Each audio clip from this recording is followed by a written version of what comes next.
Hello everyone, welcome to the online classes. कल हमने गद्य संकलन के लेसन 8 भक्तिन पे चर्चा की थी और महादेवी वर्मा के जीवन परिचय पर प्रकाश डाला था। भक्तिन पूरी कहानी का संक्षेप रूप से मैंने व्याख्या की थी। आज हम कहानी को विस्तार से पढ़ते हुए इसकी शुरुआत करते हैं भक्तिन के व्यक्तित्व से। महादेवी वर्मा के जीवन में भक्तिन का बहुत ही महत्वपूर्ण स्थान था और अपने संस्मरण में उन्होंने भक्तिन को याद करते हुए लिखा है। छोटे कद और दुबले शरीर वाली भक्तिन अपने पतले होठों के कोनों में दृढ़ संकल्प और छोटी आंखों में एक विचित्र समझदारी लेकर जिस दिन पहले पहल मेरे पास आ उपस्थित हुई थी, तब से आज तक का एक युग का समय बीत चुका है।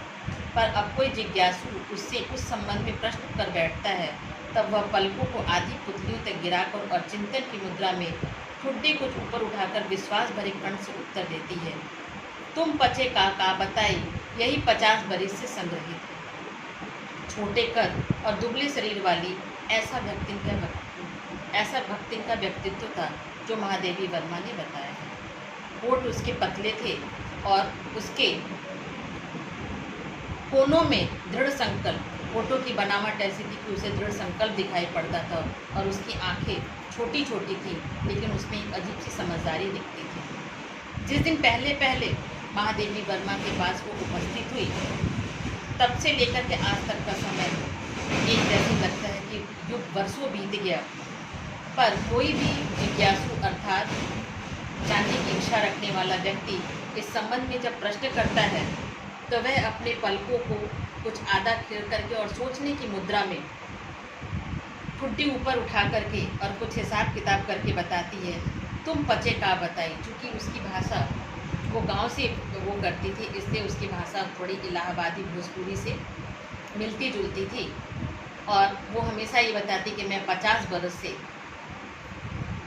मालकिन के साथ रहती हूँ, लेकिन उसको हिसाब किताब उतना नहीं आता था और वो सबको 50 बरस ही बताती थी, जबकि ये बात पूर्ण रूप से सही नहीं थी। उस हिसाब से मैं 75 की ठहरती थी और लेखिका ने उसको कैलकुलेट करके बताया कि उसके हिसाब से मैं 75 की थी और वह 100 वर्ष की आयु भी पार कर जाती थी।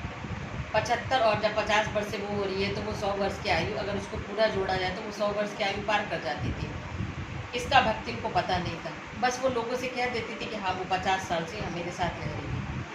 पता हो भी तो संभवतः वो मेरे साथ बीते हुए समय में रत्ती भर भी कम ना करना चाहेगी, और अगर उसे पता हो भी तो वह किसी को भी अपना जब परिचय देती थी तो ये ज़रूर बताती थी कि मैं अपनी मालकिन के साथ बहुत ज़्यादा समय से रह रही। उसका मुख्य उद्देश्य ये होता था कि वो लोगों को ये बताना चाहती थी कि मैं अपनी मालकिन के साथ बहुत दिनों से रह रही हूँ।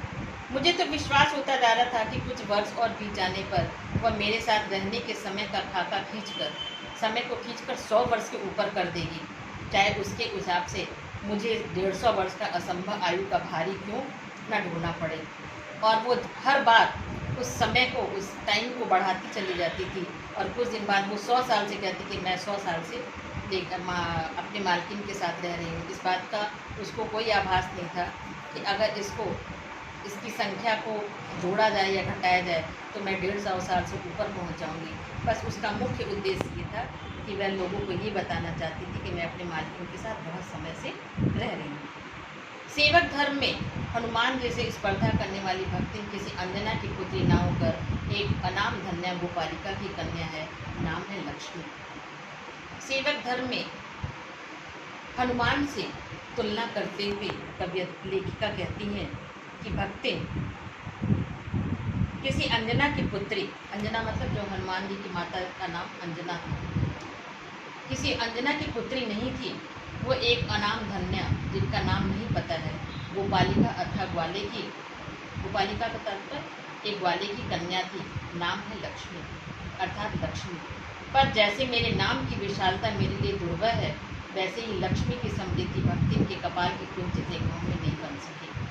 अर्थात लेखिका ने अपने बारे में कहा है जैसे उनका नाम महादेवी है, तो वो अपनी नाम की विशालता को कह रही हैं कि वह मेरे लिए जैसे मेरे नाम के अनुसार मेरी विशालता नहीं है, वैसे ही उसके कपाल के ऊपर जो रेखाएं, चिंता की रेखाएं उभरी हुई हैं, उसको लेकर देख करके ये नहीं कहा जा सकता है कि वह उसकी समृद्धि की प्रतीक है, क्योंकि लक्ष्मी समृद्धि की प्रतीक है।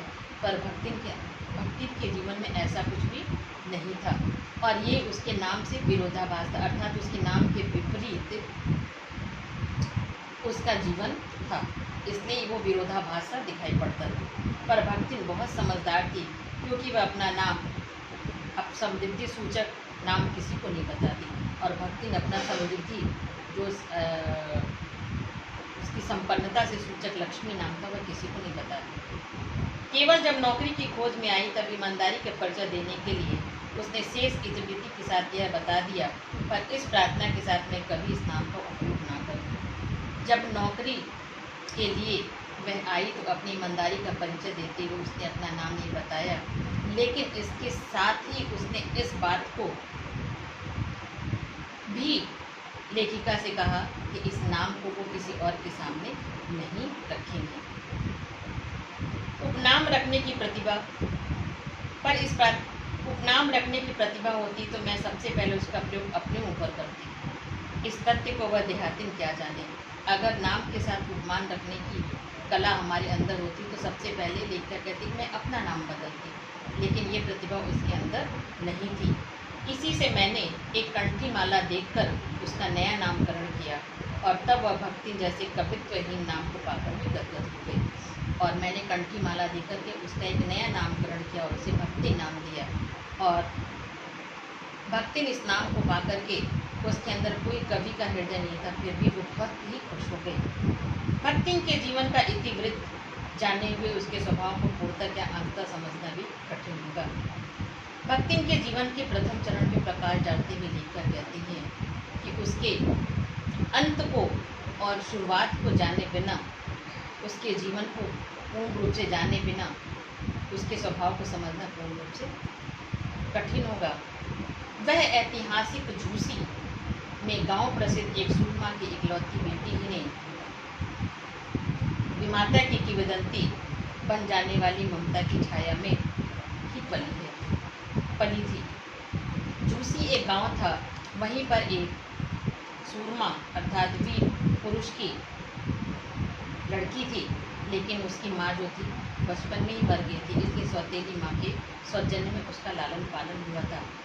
5 वर्ष की आयु वर्ष में उसे हंडिया ग्राम के एक संपन्न गोपालक की सबसे छोटी पुत्र वधू बनाकर पिता के साथ से 2 भाग आगे रहने की ख्याति कमाई, और 5 वर्ष की उम्र में ही उसकी शादी एक संपन्न गोपालक वाले से कर दी गई, और छोटी पुत्र वधू के रूप में वह उस घर में बहू बन करके आई, और 9 वर्ष में उनका गौना कर दिया। विमाता सौतेली माँ ने उनकी शादी और गौना करके अपने जिम्मेदारी से मुक्ति पाई। बिना मांगे पराया धन लौटाने वाले महाजन का पुण्य लौटा, और इस तरह करके उसने महाजन से एक तरह से भक्ति को बेच दिया और महाजन को पुण्य लूटा। पिता का उस पर अगाध प्रेम होने के कारण स्वभावतः ईर्ष्यालु और संपत्ति की रक्षा में सतर्क विमाता ने उनके मरणात्मक रोग का समाचार तब भेजा जब वह मृत्यु की सूचना भी बन चुका था। पिता और पुत्री में बहुत ज़्यादा प्रेम था, इसलिए उसकी विमाता ईर्ष्या की वजह से उनके मरणोपरांत जब वो मर गए तब उनके मरने के बाद उनका समाचार भक्ति के पास भेजा। रोने पिटने के अपशकुन से बचने के लिए सास ने भी उसे कुछ न बताया, और भक्ति इस बात को लेकर बहुत उदास होती, इसलिए सास ने भी इस अपशकुन से बचने के लिए भक्ति को कुछ नहीं बताया। बहुत दिन से नहर नहीं गई, सो जाकर देख आ गई, यही कहकर पहना उड़ाकर सास ने उसे विदा किया, और किसी अपशकुन से बचने के लिए उसने उसको बस ये सलाह दी कि जाकर के अपने मायके लौट आओ, और बहुत दिनों से तुम नहीं गई है करके सास ने उसे मैके भेज दिया। इस अप्रत्याशित अनुग्रह ने उसके पैरों में जो पंख लगा दिए वे गांव की सीमा में पहुंचते ही चढ़ गए, और सास के इस जो नहीं सोचा गया था इस अनुग्रह पे, इस आग्रह पे वह बहुत खुश हुई, और जब वो अपने गांव की सीमा पे पहुंची तो वहाँ पे जाकर के उसकी सारी खुशी अपने आप खत्म हो गई। हाय लक्ष्मी अब आई, और गांव पहुँचते ही उसे ये शब्द सुनाई पड़े कि लक्ष्मी अब तुम आई।